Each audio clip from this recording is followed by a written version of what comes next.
Quote, "In an act of ghastly simplicity, we remove the organ and demand the function. We make men without chests and expect them of virtue and enterprise. We laugh at honor and are shocked to find traitors in our midst." End quote. C.S. Lewis, The Abolition of Men. Lewis wrote these words in 1943, and yet they are still true today, maybe even more so. But I'm not talking about literally taking hearts out of people and expecting them to live. Men without chests, or hollow men, are men without meaning, men without purpose, men without virtue. T.S. Eliot wrote his poem, The Hollow Men, in 1925 as a commentary on the modern man. While there are many different interpretations of this poem, everyone agrees that it is written on despair, hopelessness, and nihilism, which I will get into later in the speech.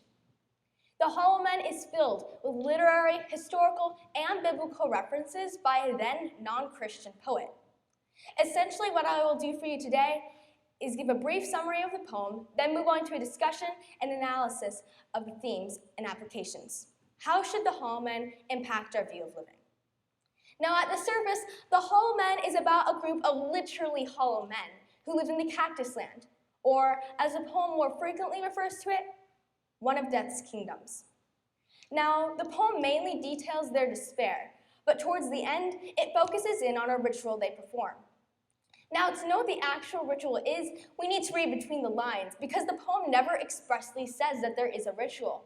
But it is generally accepted that at the beginning of the 5th section, the Hollow Men join hands and dance around a cactus.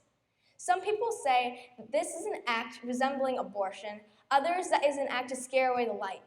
But the point is that it's not a nice or a good ritual.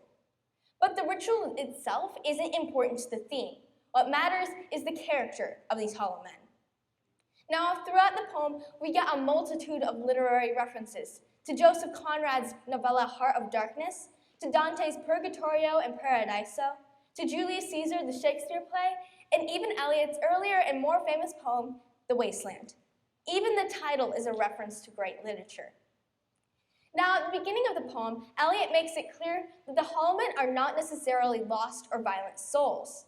But we can tell right off that they are some sort of evil and are filled with darkness. So, what is it that makes these hollow men evil?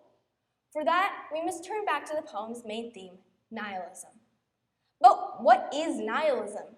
The Merriam-Webster dictionary defines it as the belief that traditional morals, ideas, beliefs, etc. have no worth or value. But to actually know what nihilism is, we need to turn back further. Nihil in Latin means nothing. And so nihilism, therefore, is the belief that nothing has value, everything is meaningless, and we are all essentially doomed. This is shown especially in the poem's final 2 lines.